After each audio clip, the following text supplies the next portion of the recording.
বুঝতেছেন কি আমার ওয়াজ নাকি? বুঝতেছেন না? উদউ ইলা সাবিল রাব্বিক বিল হিকমাতি ওয়াল মাউইদাতিল হাসানা। সুবহানাল্লাহ। নবী যেন বললেন, আল্লাহ মানুষকে আমি আর কি দিয়ে ডাকবো? আল্লাহ পাক রব্বুল আলামিন বললেন, ওয়াল মাউইযাতিল হাসানাতি, সুন্দর সুন্দর নসিহত দিয়ে। আরো আওয়াজ দিয়ে বলেন, কি দিয়ে ডাকতে হবে? সুন্দর সুন্দর। কোন আয়াতে বলতেছেন? কথা ভুলে গেছেন। কোন আয়াতে বলতেছেন তা সেটা বলবেন তো? আমি বলিনি। 14 পারা সূরা নাহাল। কোন সূরা? সূরা নাহাল। কয় পারা? 14 পারা, শেষ পৃষ্ঠা। সূরা নাহালের কয় নম্বর আয়াত বলেছিলাম? ভুলে গেছি। 125 বলেছিলাম না? এই দেখ, 135 বলেছি তো সূরা আলে ইমরান 4 পারা। আমি আন্দাজে বলেছি, আমি তো হাফেজ না। আন্দাজে বলেছি 125। 100 সূরা নাহাল 128 নম্বর আয়াতে শেষ। মানে ওর পরে আর 3টে আয়াত আছে। কয়টা? আরো 3টে। সেই 3টে আয়াত খুব সুন্দর সুন্দর। মানুষ যদি এইভাবে দিনের পর দিন কোরআন শুনতো, মানুষের জীবনের কিছু পরিবর্তন আসতো। ঠিক না? ঠিক ঠিক। আমার আল্লাহর নবীর দুইজন সাহাবী, একজন হলেন আনসারী আর একজন হলেন সাকাফি। এই দুইজন সাহাবীর শানে, এই দুইজন মানুষের শানে সূরা আলে ইমরান 4 পারা সূরা আলে ইমরানের 135 নম্বর আয়াতটা নাযিল হয়।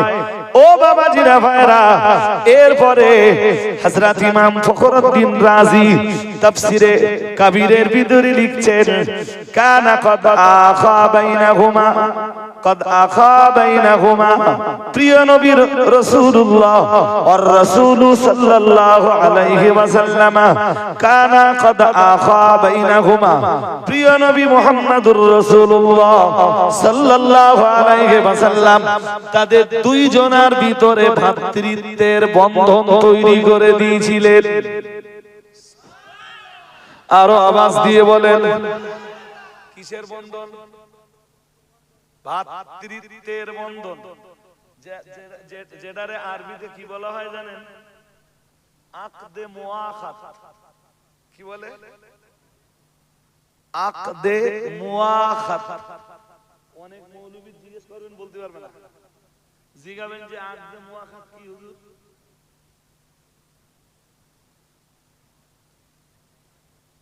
এ ভাইটা ঘুমিয়ে পড়েছে নাকি? দেখো দেখো বন্ধু, ঘুমাচ্ছ নাকি একা? হ্যাঁ হ্যাঁ।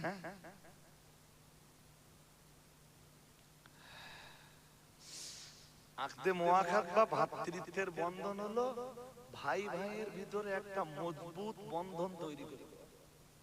ভাই ভাইয়ের ভিতরে একটা মজবুত।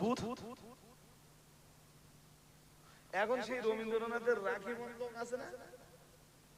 কিছু রবীন্দ্রনাথের কি বন্ধন? রাখি বন্ধন।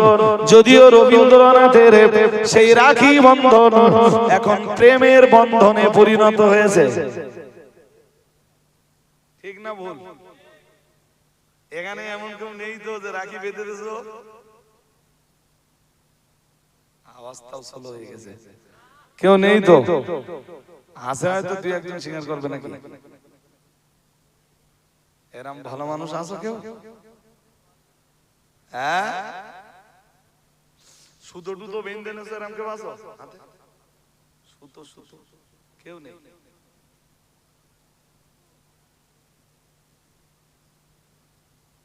সুতো যা বেঁধে চলেছো, লিও না জানো, এও বলো নির্লজ্জ কাজ। ঠিক আছে,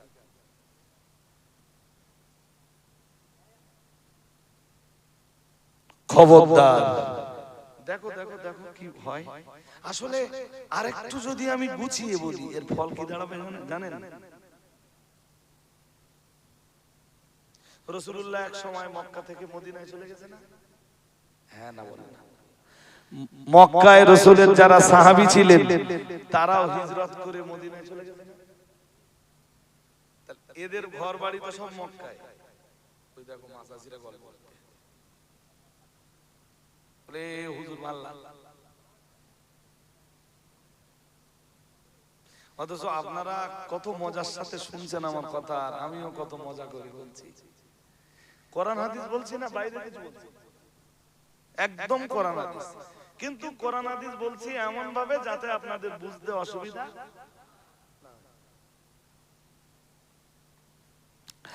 আল্লাহর নবী আল্লাহর হাবিবের সাহাবীরাও মদিনায় চলে গেলেন মক্কা ছেড়ে।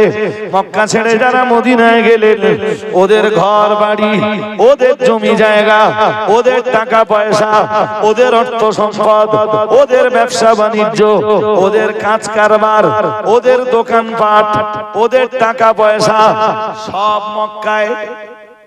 ঠিক না বেটি? ওরা শুধু ধর্ম করার জন্য আমার নবীর মহব্বতে মদিনা মুনাওয়ারায় চলে গেছেন। ওরা শুধু কালেমার জন্য, দ্বীন ঈমানের জন্য, ইসলামের জন্য, কোরআনের জন্য, আমার নবীর জবানি মোবারকের হাদিসের ভালোবাসায় পড়ে ওরা মদিনা মুনাওয়ারাতে চলে গেছেন।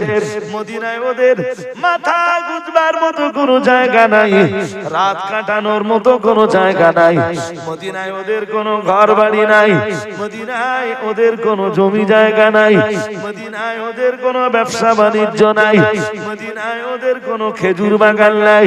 তাই আমার নবী মুহাম্মদুর রাসূলুল্লাহ সাল্লাল্লাহু আলাইহি ওয়াসাল্লাম মদিনার স্থায়ী বাসিন্দা যারা, আনসারী সাহাবী যারা, তাদেরকে ডাক দিয়ে বলেছিলেন, ও মদিনার আনসারীরা, আমি মুহাম্মদুর রাসূলুল্লাহ সাল্লাল্লাহু আলাইহি ওয়াসাল্লাম, আমি আল্লাহ পাকের নবী তোমাদেরকে বলছি, মক্কা থেকে যারা হিজরত করে এই মদিনা মুনাওয়ারাতে এসেছেন, ওদের ঘর বাড়ি নাই, ওদের জমি জায়গা নাই, ওদের টাকা পয়সা নাই, ওদের কোনো ব্যবসা বিজনেস নাই, ওদের কোনো কারবার নাই, ওদের কোনো খেজুর বাগান নাই, ওদের অর্থ সম্পদ কিছুই নাই। ওরা সব কিছু ছেড়ে শুধু আল্লাহর দ্বীনের জন্য, আল্লাহ আল্লাহ রাসূলের মহব্বতে এই মদিনা মুনাওয়ারাতে চলে এসেছেন। ও মদিনার আনসারীরা, আমি মুহাম্মদুর রাসূলুল্লাহ সাল্লাল্লাহু আলাইহি ওয়াসাল্লাম বলছি, তোমরা একটু ওদের সাহায্য করো। তোমাদের যাদের 2 কাঠা জমি আছে, 1 কাঠা জমি তোমার মক্কার মুহাজির মুসলমান ভাইকে দান করে দাও। আর আওয়াজ দিয়ে বলেন, তোমাদের যাদের 2টা ঘর আছে, একটা ঘর নিজের বসবাসের জন্য রেখে দিয়ে আর একটা ঘর তোমার মক্কার মুহাজির মুসলমান ভাইয়ের জন্য দান করে দাও। এর নাম ইসলাম, এর নাম ভ্রাতৃত্বের বন্ধন। কিসের বন্ধন? ওরা তোমাদের কিসের ভাই? ওরা তোমাদের ঈমানি ভাই, ওরা তোমাদের ইসলামের ভাই। ও আমার সাহাবীরা, ও আমার সাহাবীরা, ওরা তোমাদের মুমিন ভাই। ওদের ঘর বাড়ি কিছু নাই, যাদের 2টা করে ঘর আছে, একটা ঘর তোমার মুহাজির ভাইকে দাও, মক্কা থেকে হিজরত করে মদিনায় আসা মুসলমান ভাইকে দাও।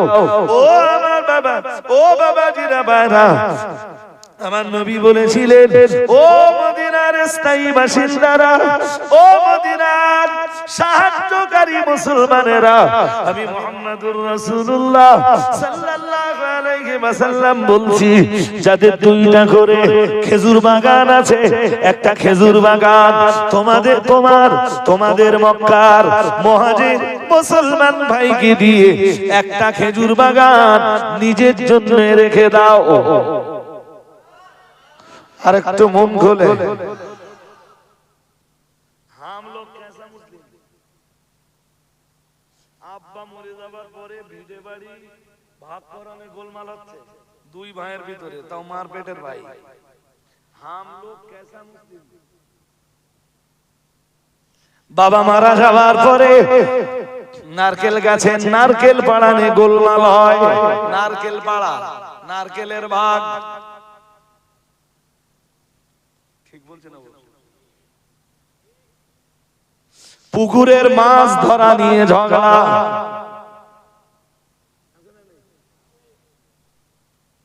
মুসলমান বলে পরিচয় দাও, লজ্জা লাগে না?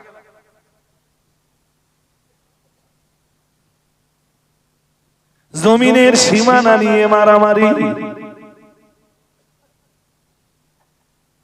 এ বলে খোটাই জায়গায় ছিল, আর ও বলে না ও সরিয়েছে রাস্তা।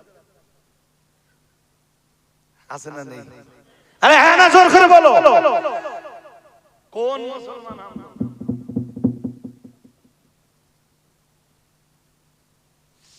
নবী সাহাবীদের ভিতরে ভ্রাতৃত্বের বন্ধন তৈরি করে দিলেন, যেটাকে বলা হয় আকদে মুআখাত। কি বলে?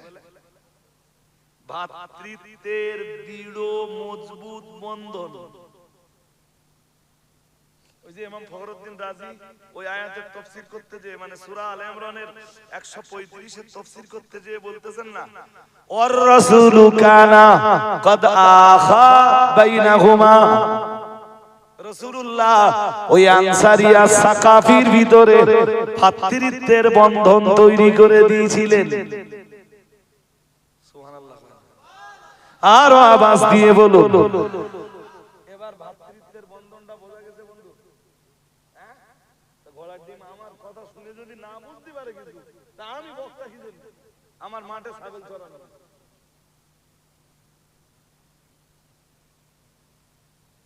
আর যদি ছাগল চড়াতে বড্ড লজ্জা লাগে, তাহলে একটা ব্লেড নিয়ে পাড়ায় পাড়ায় ঘোরা উচিত। কি করে জানো? ছাগল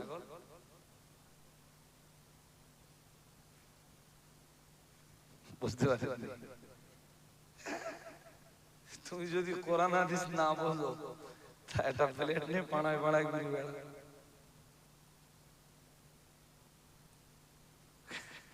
কথা কি বুঝতেছেন নাকি? এরপরে শোনেন তাফসীর কারক কি বলছেন। আপনাদের ঘুম পায় নাকি? পায় না তো? وكان لا يفترقان في أحوالهما। এই দুইজন সাহাবী আনসারী এবং সাকাফি, এনারা দুইজন কখনো একজন থেকে আর একজন আলাদা হয়ে যেতেন না। বাজারে যাবেন দুইজনের সঙ্গে, মার্কেটে যাবেন দুইজনা একসাথে, মসজিদে যাবেন দুইজনা একসাথে, আমার নবীর দরবারে যে বসবেন তাও দুইজনা একসাথে। আরো আওয়াজ দিয়ে বলেন। এরপরে শোনেন কি হলে। এরম ভ্রাতৃত্বের বন্ধন ভালো ইসলামের জন্য যদি হয়, বন্ধু তোরে ছাড়া আমি, তোরে না নিয়ে আমি মসজিদে, আমার যদি জামাতে যেতেই হয় তোরে নিয়ে তাই জামাতে যাব। বন্ধু যদি আমার জান্নাতে যেতেই হয়, তোরে রেখে আমি জান্নাতে যাব না। এই রকম বন্ধুত্বের বন্ধন তৈরি করে। এই রকম বন্ধু বানান যে বন্ধু ফজরের নামাজের জামাতে যাওয়ার সময় আপনারে ডাক দেবে, বন্ধু তুই কোথায়? বেরিয়ে আয়, চল মসজিদে নামাজ পড়তে যাব। বন্ধু কোথায় আছিস? আজকে জামিয়া রিসালের সওয়াব, দুই বন্ধু একসাথেই যাব। কথা বুঝতে কি অসুবিধা হচ্ছে? এই রকম বন্ধুত্বের বন্ধন তৈরি করুন। ইসলামের জন্য বন্ধুত্বের বন্ধন।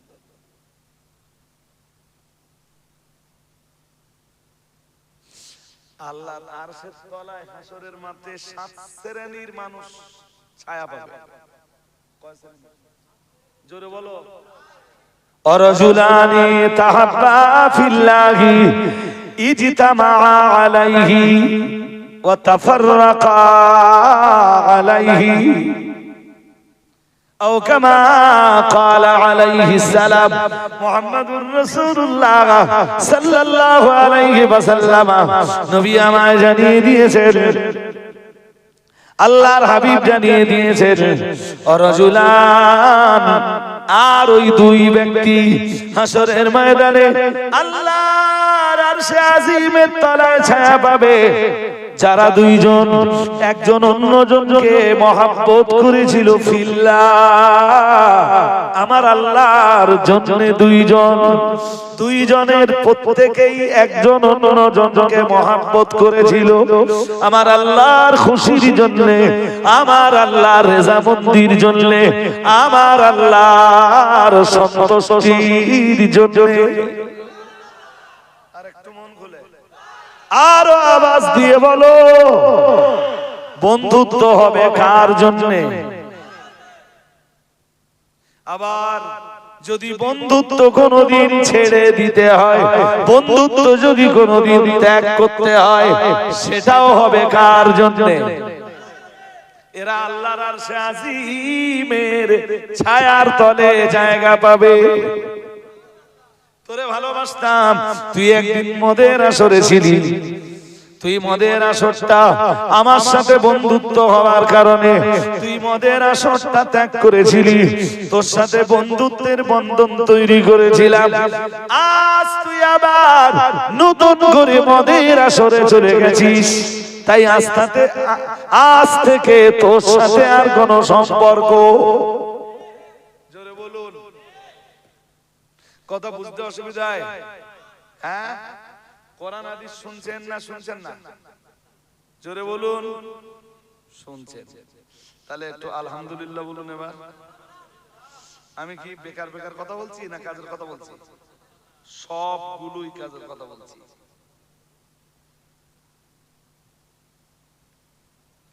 আল্লাহ আমাদের বুঝবার তৌফিক দান করুন বলুন আমিন আমি খুব বেশি পণ্ডিত মানুষ না ভাই যে আপনাকে বিশাল কিছু বলে হ্যাঁ আপনাকে সন্তুষ্ট করতে পারবো এরকম কোন পণ্ডিত মানুষ আমি না এরপরেও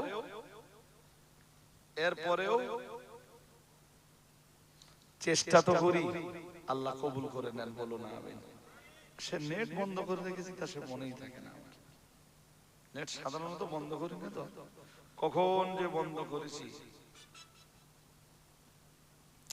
তাহলে দুইজনকে ভালোবাসবে কার জন্য জোর করে বলে না দুইজনকে ভালোবাসবে কার জন্য কোনদিন যদি ওই বন্ধন ছিন্ন করতে হয় কোনদিন যদি ওই বন্ধনকে বর্জন করতে হয় তো সেটাও হবে কার জন্য জোর করে বলুন হাজিরিনে মজলিস মনে রাখুন আমি বলতে বলতে অনেক দূর চলে এসেছি তাহলে মাঝখানে ওই হাদিসটা কি বললাম রাজুলানি তাহাব্বা ফিল্লাহি ইজতামা আলাইহি ওয়া তাফাররাকা আলাইহি সাত শ্রেণীর ভিতরে ওই এক শ্রেণী ঘুম পাচ্ছে নাকি দাদাজি ঘুমিয়ে পড়েছেন আর রাত হয়ে যাচ্ছে না আর আমি জ্বালাতন করতেছি একভাবে এরকম জ্বালাতন করা ঠিক নাকি সাতটাই শুনবা তাহলে আর একটা মজলিস দাও দিতে হবে তাহলে একদিন সাতটা শুনবা কোরআনটাই 23 বছর ধরে নাযিল হয়েছে আরে একই দিনই আসলে এন্দুয়ার লোকে সব শুনে নেবে না তা এবছরে এই পারে আমার জলসা জুলুস কম হয় আপনারা আমার দাউদ দেননি নইলে আমি নেইনি দুটোর একটা কিছু হবে হ্যাঁ হাজিরিনে মজলিস মনে রাখুন এরপরে আমি আপনাকে বলছিলাম রাসূলের ওই দুই সাহাবী একজন আনসারী আর একজন সাকাফি মনে আছে এই দুইজনের শানে সূরা আলে ইমরানের কত নম্বর আয়াত নাযিল হয় 100 দেখেন সবাই ভুলে যাচ্ছে 125 না 35 135 135 আর সূরা নাহলের 125 নম্বর আয়াতটা মৌলভী কি দিয়ে ওয়াজ করবে আল্লাহ ওইটা বলবে, ওইটাতে আল্লাহ মৌলবি জব্দ করতেছে। মৌলবি জোর করে বলেন, মৌলবি কে জব্দ করতেছে? আল্লাহ। এইগুলো আমরা প্রকাশ করে ফেললি আঙ্গা দোষ। আর আমরা যদি না বলি, দেখেননি এক বৈঠকে অনেক মৌলবি আছে, হ্যাঁ, তা সেখানে এক মৌলবি বলতেছে আমি আবি হুরায়রা থেকে একটা হাদিস পড়ছিল। কি হুরায়রা? ওইটাই যে হুজুর স্টেজে ধরেছে, ওইটাই ধরেছে যে আপনি আবি হুরায়রা কেন বলতেন? আবি হুরায়রা হওয়ার জন্য কিছু থাকতে হবে, তারপর তো আপনি আবি হুরায়রা বলবেন। আমার কথা বুঝতেছেন না? এর ব্যাখ্যা আমি এক মজলিসে করেছিলাম, জানেন? এই কদিন আগে আগাপুরে একটা জলসায় আরবি ব্যাকরণের কায়দায় কখনো হবে আবু হুরায়রা, আবার কখনো হবে আবি হুরায়রা, আবার কখনো হবে আবা হুরায়রা, কখনো আবু হুরায়রা, কখনো আবা হুরায়রা, কখনো আবি হুরায়রা। এটা জানবার জন্য মৌলবীরে আসমায়ে সিত্তা মুকাব্বারার ইরাব জানতে হবে। ওই ইরাবেরে বলে আসমায়ে সিত্তা মুকাব্বারা। আসমায়ে মৌলবী নামই শুনিনি, আসমায়ে সিত্তা।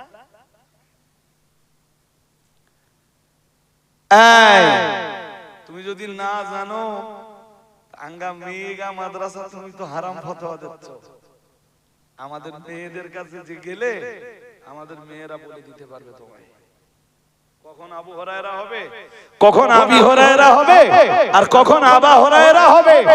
আমাদের ছেলেদের মাদ্রাসায় যেতে হবে না, পর্দার আড়ালে যে আমাদের মেয়েদের জিজ্ঞেস করে দেখো, আমাদের মেয়েরা তোমার জবাব দেবে ইনশাআল্লাহ।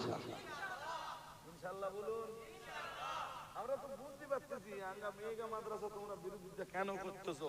কারণ আঙ্গা মেয়েরাই আগামী দিনে রান্নাঘরের ভিতর থেকে তোমাদের ভুলগুলো ধরে দেওয়ার ক্ষমতা রাখবে।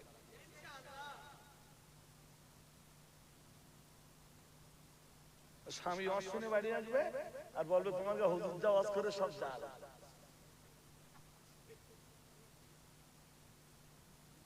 রে তো বুখারী পড়া মেয়ে,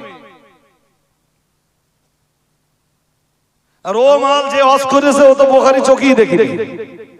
বুখারী যতবার সুর করি ইয়া রাসূলুল্লাহ বলে টান দেয়, ততবার মিথ্যা কথা। যেটা বলে সেটা হাদিসে, যেটা বলে সেটা হাদিসে। জনগণ মনে করতে জাঙ্গা হুজুর ইয়া রাসূলুল্লাহ বলে টান দে যা বলতেছে সব ঠিক আছে, কিন্তু জনগণ জানে না যে এটা মিসরির ছুরি। কিসের ছুরি? আরে কথা বলে না। জনগণ জানে না যে এটা মিসরির ছুরি। কিসের ছুরি? হ্যাঁ, কাটবে তবু মিষ্টি লাগবে, কাটবে তবু। জনগণ তোমার ঈমান ধ্বংস হবে, তবু তোমার হুজুরির কথা মনে হবে মিষ্টি। আমার কথা বোঝেননি? মিসরির ছুরিতে কি হয়?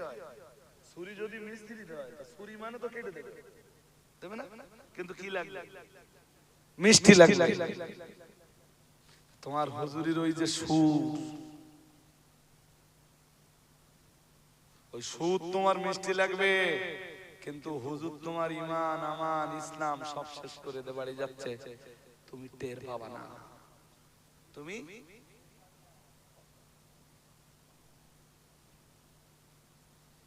কায়েম সাহেবের বিরুদ্ধে বলে তুই কি করবি? আর তুই চিনিস কায়েম সাহেবকে? তো ধারণাই নেই কায়েম সাহেবকে।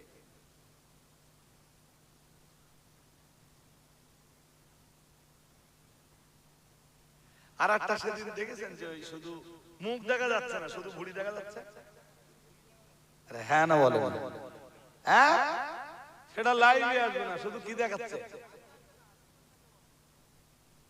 কি দেখাচ্ছে? সে ভুঁড়ি দেখাচ্ছে। সেদিন এই খোর্দ জলসেরিয়ার এক জলসায় এসে বলেছি না, সে এক দাজ্জালের গুণ আর এক দাজ্জালের নামে লাগাচ্ছে। সেদিন খোর্দ জলসেরিয়ায় বলেছিলাম যে দাজ্জাল 3 প্রকার। কয় প্রকার? এইসব কথা আপনারা কমই শুনেছেন। দাজ্জাল কয় প্রকার? সে প্রথম প্রকারের দাজ্জালের সিফাত, তৃতীয় প্রকার দাজ্জালের সাথে লাগাচ্ছে।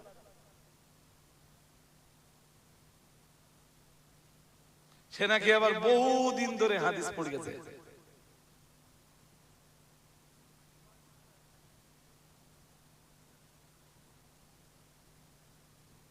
আমার কথা বুঝতেছেন নাকি? এসব যন্ত্রদের কোয়ালিটি সব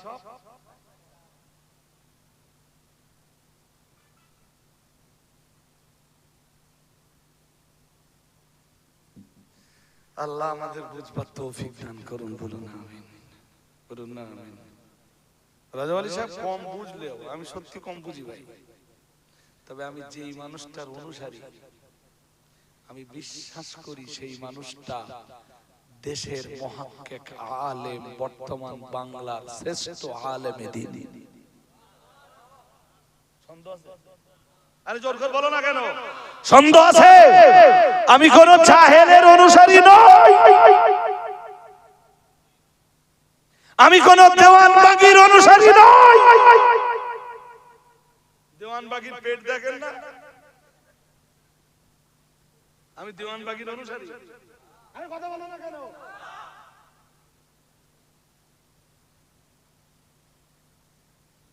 শুধু ভুড়ি দেখাচ্ছে।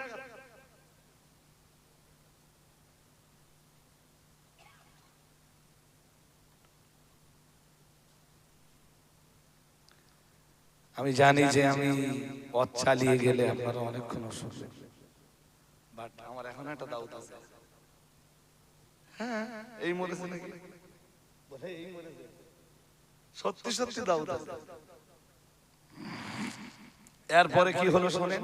তাহলে ওই দুইজন সাহাবী একজন আর একজন থেকে কখনো আলাদা হতেন না। মনে আছে তো নাকি? জোর কর বলে না। এরপরে কি হলো মনে রাখুন। ফাখরাজাত সাকাফিয়্যু মা'আর রাসূলি সাল্লাল্লাহু আলাইহি ওয়াসাল্লাম বিল কুরআতি ফিস সাফার আখাল্লাফাল আনসারিয়া আলা আহলিহি। মুখস্থ করতে করতে বাড়ি যান। ফাখরাজাত সাকাফিয়্যু মা'আর রাসূলি বিল কুরআতি ফিস সাফার। প্রিয় নবী মুহাম্মদুর রাসূলুল্লাহ সাল্লাল্লাহু আলাইহি ওয়াসাল্লাম কোন একটা সফরে বার হলেন। হতে পারে সেটা জিহাদের সফর। সেখানে লটারি হলো। কি হলো? কারা কারা রাসূলের সঙ্গে যাবে এইটা নির্ধারণের জন্য লটারি হলো। কি হলো? লটারি। সেই লটারিতে সাকাফির নাম এলো। শুনছেন নাকি? আনসারীর নাম, কিন্তু এরা দুজন সবসময় বেশ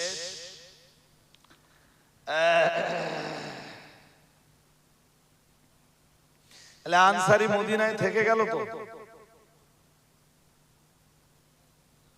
নাম এসছে কয়জন? তার রাসূলের সাথে যাবে কয়জন? যার নাম এসছে সেই যাবে। সাকাফি নবীর সাথে বেরিয়ে পড়লো, আমার নবী সফরে বেরিয়ে পড়লো। আনসারী মদিনায় থেকে গেল, আর সাকাফি মদিনা মুনাওয়ারা থেকে বার হওয়ার সময় বলল, আমার পরিবারের দায়িত্ব তোমার উপর। পরিবারের দায়িত্ব তোমার উপর থাকলো ভাই। তুমি আমার ঈমানের ভাই, তুমি আমার ইসলামের ভাই, তুমি আমার মুমিন ভাই, তোমার উপরে রইল, আমি এলাম। এরপরে শুনেন কি হলো।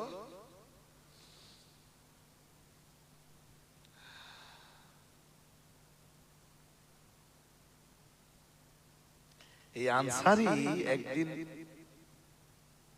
আমি ছোট্ট করে বলছি, এই আনসারী একদিন সাকাফির স্ত্রীকে চুম্বন করতে উদ্যত হলো। নাউজুবিল্লাহ, আর একটু জোর করে কিন্তু অন্য তাফসীরের কিতাবে আর একটু সম্ভবত ডিটেইলস এসেছে। হ্যাঁ, এখানে একটু ডিটেইলস এসেছে।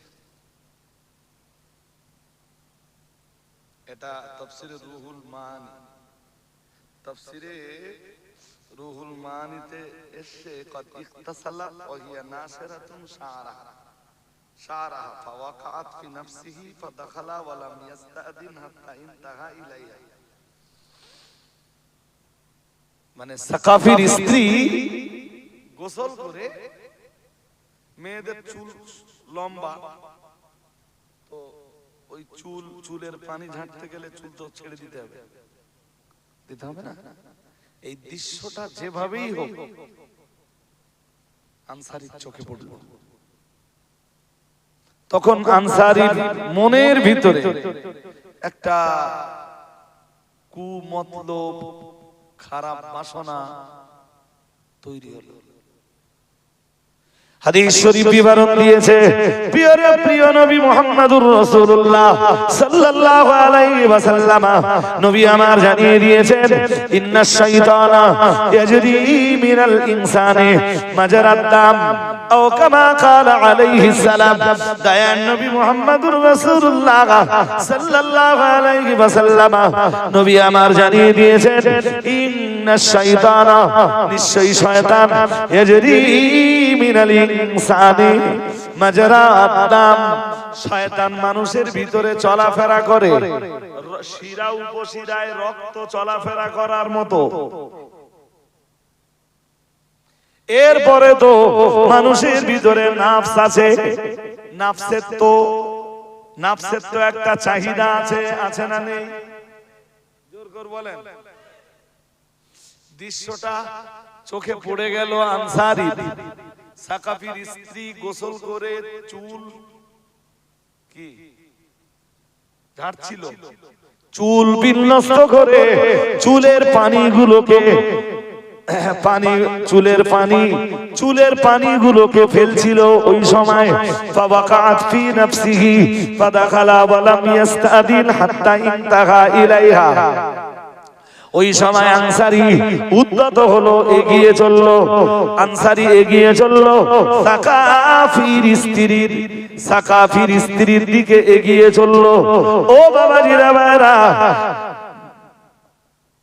এমনকি তাফসীরকাররা লিখেছেন فوضعت كفها على وجهها فقبل ظاهر كفها ثم ندم واستحيا فأدبر راجعا فقالت سبحان الله تعالى خنت أمانتك وعصيت ربك ولم تصل إلى حاجتك قال وندم على صنيعه فخرج يسير في الجبال ويتوب إلى الله تعالى من ذنبه حتى وافى الثقافي فأخبرته أهله بفعله فخرج يطلبه حتى دل عليه। এরপরে তাফসীরকারকের বিবরণ, এই আনসারী সাহাবী ওই মহিলাকে চুম্বন করার জন্য উদ্যত হলো, এমনকি হাতটা বাড়িয়ে দিল, হাত দিয়ে সাকাফির স্ত্রীকে স্পর্শ করলো, হাতটাকে টেনে নিয়ে হাতে চুম্বন করলো।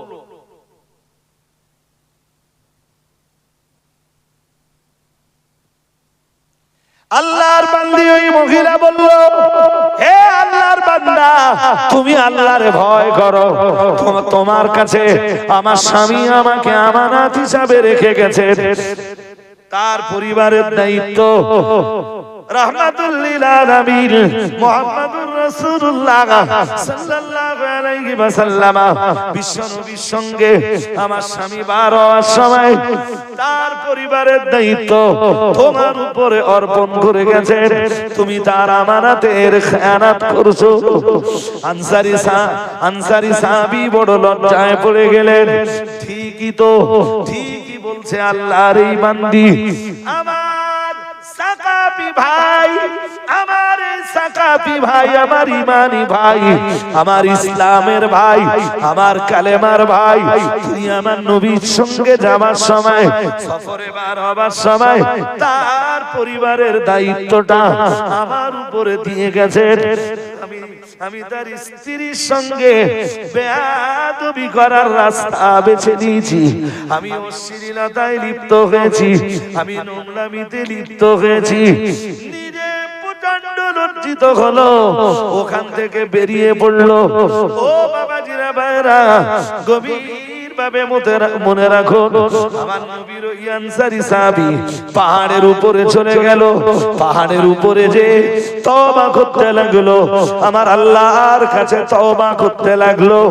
এদিকে আল্লাহর বান্দা, আমার নবীর প্রিয় সাহাবী সাকাফি ততক্ষণে কামব্যাক করলেন।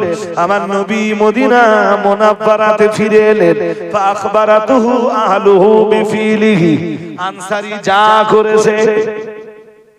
সাকাফির স্ত্রী সাকাফির স্ত্রী সাকাফিকে ডাক দিয়ে বলল, তোমার ইমানের ভাই, ইসলামের ভাই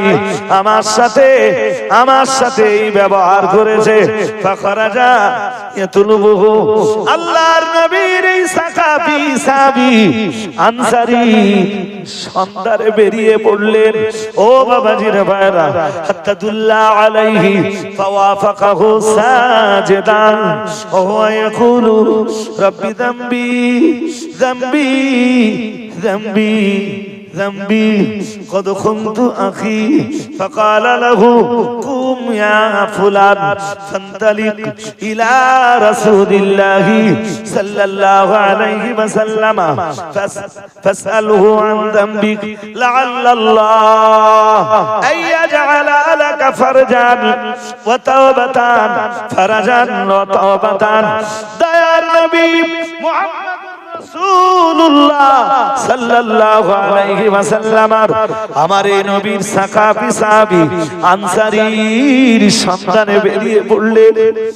আনসারী পাহাড়ের উপর সাজদায় যে নিজে বড় লজ্জিত অবস্থায় সাজদায় পড়ে শুধু চোখের পানি ফেলছিলেন। আর এই আনসারী সাহাবী মানে জোরে জোরে বলছিলেন, রে রব্বি যামবি যামবি যামবি যামবি, ও রব্বুল আলামিন আমার গুনাহ, আল্লাহ আমার গুনাহ, আল্লাহ আমার গুনাহ,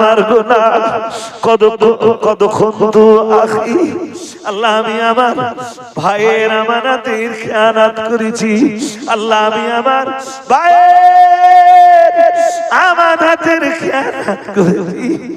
রব্বি যামবি যামবি যামবি, আল্লাহ আমার গুনাহ। নবীর আনসারী সাহাবী সাজদায় পড়ে শুধু চোখের পানি ফেলছিলেন। সাকাফি মদিনার অলিতে গলিতে তাকে খুঁজে পায় না, আনসারীরে রাজপথে খুঁজে পায় না। পাহাড়ে রাস্তা ধারণ করে পাহাড়ের উপর থেকে আনসারী সাহাবীর আওয়াজ শুনতে পায়, রব্বি যামবি যামবি যামবি কদ খুনতু আখি, ও রব্বুল আলামিন আমার গুনাহ,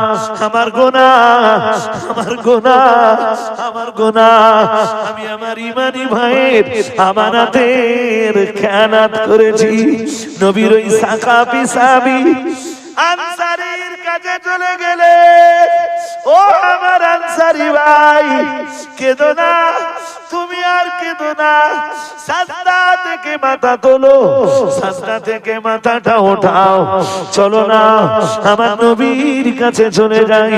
ফান্তালিক ইলা রাসূলিল্লাহ সাল্লাল্লাহু আলাইহি ওয়াসাল্লাম, চলো না সাহেবে নবুওয়াত, ইমামুল মুত্তাকিন, সাইয়্যিদুল মুরসালিন, রাহমাতুল লিল আলামিন মুহাম্মাদুর রাসূলুল্লাহ সাল্লাল্লাহু আলাইহি ওয়াসাল্লামের কাছে চলে যাই, আমার নবীর কাছে জিজ্ঞাসা করি, তুমি নিজেই জিজ্ঞাসা করো, ফাসআলহু আন যামবিকা, তোমার পাপের ব্যাপারে তুমি তোমার নবীকে জিজ্ঞেস করো, নিশ্চয়ই লাআল্লাল্লাহ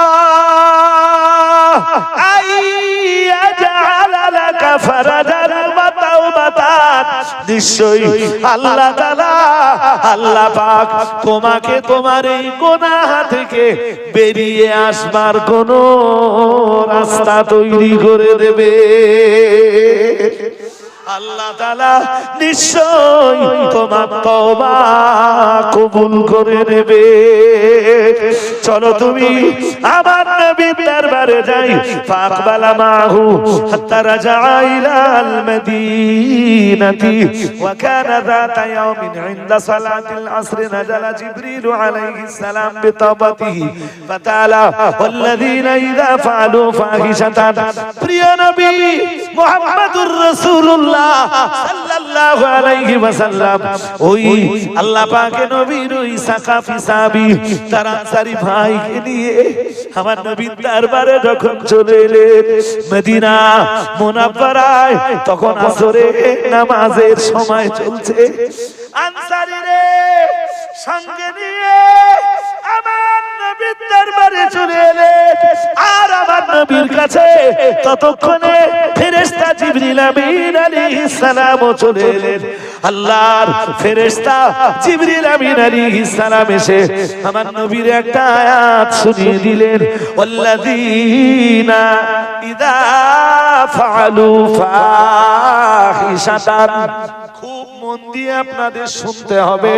অনেক আগেই আমি বলেছিলাম সূরা আলে ইমরান 4 পারা, সূরা আলে ইমরানের 135 নম্বর আয়াতটা নিয়ে ফেরেশতা জিবরিল আমিন আমার নবীর দরবারে চলে এলেন। ওয়াল্লাযীনা ইযা ফাআলু ফাহিশাতান, আমার আল্লাহ জানিয়েছেন যারা নির্লজ্জ কাজ করে ফেলে, ফাহিশা কাজ করে ফেলে, আও যালামু আনফুসাহুম, অথবা যারা নিজেদের আত্মার উপরে অত্যাচার করে, যাকারুল্লাহ, তারপরে আমার আল্লাহকে স্মরণ করে, ফাস্তাগফারু লিযুনুবিহিম, আমার আল্লাহর ভয়টা যখন কলবে ফায়দা হয়, ফাহিশা কাজ করার পর, নিজের নফসের উপরে জুলুম করার পর, আমার আল্লাহর ভয়টা যখন কলবে জাগরণ ঘটে, ফাস্তাগফারু লিযুনুবিহিম, আমার আল্লাহর কাছে নিজের পাপের জন্য লজ্জিত হয়ে ক্ষমা চায়। আমার আল্লাহ তাআলা নিজেই বলেন, ওয়া মান ইয়াগফিরুদ যুনুবা ইল্লাল্লাহ ওয়া লাম ইউসিরু আলা মা ফাআলু ওয়া হুম ইয়ালামুন। আমার আল্লাহ জানিয়েছেন, ওয়া মান ইয়াগফিরুদ যুনুবা ইল্লাল্লাহ,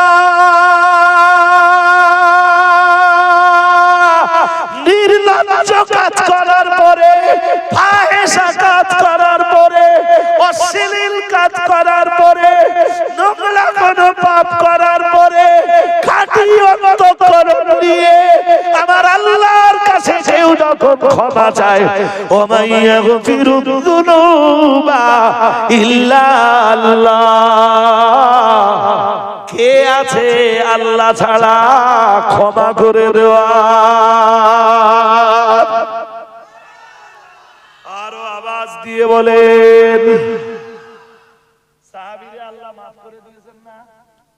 সাহাবী পাহাড়ে যে রব্বি যামবি রব্বি যামবি রব্বি যামবি ইয়া রব্বি যামবি, আল্লাহ আমার গুনাহ, আমার গুনাহ, আল্লাহ আমার গুনাহ, আমার গুনাহ, আমার গুনাহ, আল্লাহ আমার গুনাহ, আল্লাহ আমার গুনাহ, গোনা বলে কাঁদছিলেন, আমার আল্লাহ আমার নবী সাহাবীর কান্না কবুল করে নিয়ে সাহাবী আমার নবীর দরবারে পৌঁছানোর আগে আগে ফেরেশতা জিবরাইলকে দিয়ে আল্লাহ তাআলা কোরআনুল কারীমের 4 পারা সূরা আলে ইমরানের 135 নম্বর আয়াতটা নাযিল করে দিলেন। আরো আওয়াজ দিয়ে বলে, এই যে দোস্ত তওবা করো। কি সাজদায় পড়ে রব্বি ইয়া রব্বি যামবি ইয়া রব্বি যামবি ইয়া রব্বি যামবি ইয়া রব্বি যামবি, নিজের গুনাহগুলোর কথা স্মরণ করে শুধু আল্লাহর ডাক দিয়ে বলো ইয়া রব্বি যামবি ইয়া রব্বি যামবি। আল্লাহ আমার গুনাহ, আল্লাহ আমার গুনাহ, আল্লাহ আমার গুনাহ। আমার আল্লাহকে শুধু বলো আল্লাহ আমার গুনাহ। আমার আল্লাহ জানিয়েছেন, আমার আল্লাহ পাক রব্বুল আলামিন জানিয়েছেন, যারা নির্লজ্জ কাজ করে অথবা যারা নিজেদের নফসের উপরে জুলুম করে, নিজেদের আত্মার উপরে যারা অত্যাচার করে, এরপরে আমার আল্লাহর ভয়টা মনের ভিতরে উদয় হয়, তখন তারা ফাস্তাগফিরু লিযুনুবিহিম, তাদের গুনার কথা স্মরণ করে আমার আল্লাহর কাছে ক্ষমা চায়। ওয়া মান ইয়াগফিরু যুনুবা ইল্লাল্লাহ, তাদের জন্য কে আছে আল্লাহ ছাড়া তাদেরকে ক্ষমা করে দিতে পারে? কেউ আছে আল্লাহ ছাড়া? কেউ আছে? আল্লাহ তাদের ক্ষমা করে দিবেন। কি কাজ করতে হবে? তওবা। কি করতে হবে? তবে যেই পাপের জন্য তওবা করবেন, তওবার পরে ওই পাপে আর ফিরে যাওয়া, ব্যাস ওইটাই আপনার জন্য তওবা। আমি দায়িত্ব নিয়ে বলছি, আল্লাহ আপনার ক্ষমা করে দিবেন। আমি দায়িত্ব নিয়ে বলছি আপনাকে, সাজদায় পড়ে কাঁদতে হবে আল্লাহ। কোথায় যে শুধু ভাষা হবে ইয়া রাব্বি যামবি যামবি যামবি, চোখের পানি ফেলবে, আল্লাহ আপনার ক্ষমা করে দিবেন। কোন মহিলাকে, আজনবী মহিলাকে চুম্বন করা, এটাও ফাহিশা কাজ। ওই আল্লাহ বলতেছেন না ওয়াল্লাযীনা ইযা ফাআলু ফাহিশাতান, ওই সাহাবী তো তাই করেছে, তাই করেছে। আর আল্লাহ ওইটাকে বলছেন নির্লজ্জ কাজ। কোনটা? কোন মহিলাকে চুম্বন দিতে উদ্যত হওয়া, আজনবী মহিলাকে, এটাও ফাহিশা। জিনা তো বহু দূরের কথা। শুনছো কোন আয়াত পড়েছিল শুরুতে, বলতে পারবা? সূরা নাজমের কয় নম্বর আয়াত? সব ভুলে গেছে। 32 না? ভুলে গেছে। সূরা নাজমের কয় নম্বর আয়াত? আল্লাযীনা ইয়াজতানিবুনা কাবাইরাল ইসমি ওয়াল ফাওয়াহিশা, মহান আল্লাহ জানিয়েছেন আল্লাযীনা, যারা ইয়াজতানিবুনা, পরহেজ করে চলে। মনে আছে না মনে নেই? আরে হ্যাঁ না বলবেন তো, আমি কি ওয়াজ ভুলে যাই নাকি? আল্লাযীনা, যারা ইয়াজতানিবুনা, পরহেজ করে চলে, কাবাইরাল ইসমি, কবিরা গুনাহগুলো, ওয়াল ফাওয়াহিশা, ফাহিশা কাজগুলো। ফাহিশা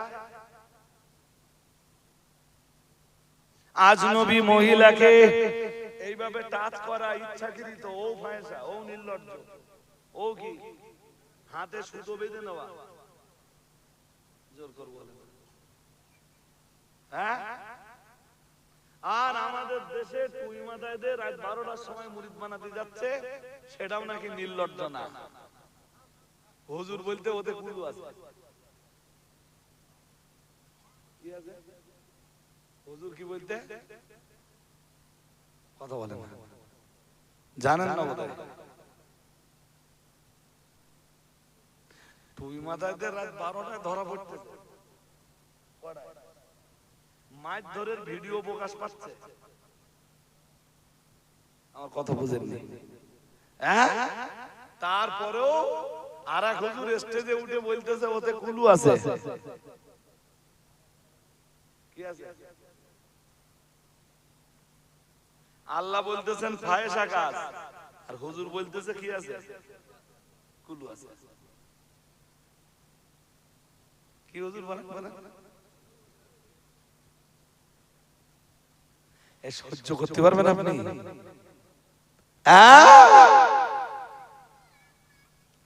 আমরা যদি সমর্থন করতে পারতাম যে হ্যাঁ তোমার ভাই রাত 12টার সময় যেটা গেছে বায়াত করতে, ঠিক আছে।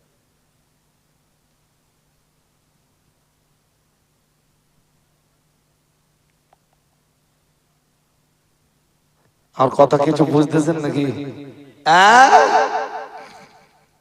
শোনেন, কবিরা গুনাহ আর ফাহিশা কাজ, এই দুটো যারা বন্ধ করতে পারবে, আল্লাহ বললেন ইন্না রাব্বাকা ওয়াসিউল মাগফিরা الذين يجتنبون كبائر الإثم والفواحش إلا اللمم إن ربك واسع المغفرة هو أعلم بكم মহান আল্লাহ জানিয়েছেন ছোট ছোট গুনাহ ব্যতীত কবিরা গুনাহ যারা বর্জন করে চলে, কবিরা গুনাহ যারা বাদ দিয়ে চলে, ফাহিশা কাজগুলো যারা বাদ দিয়ে চলে,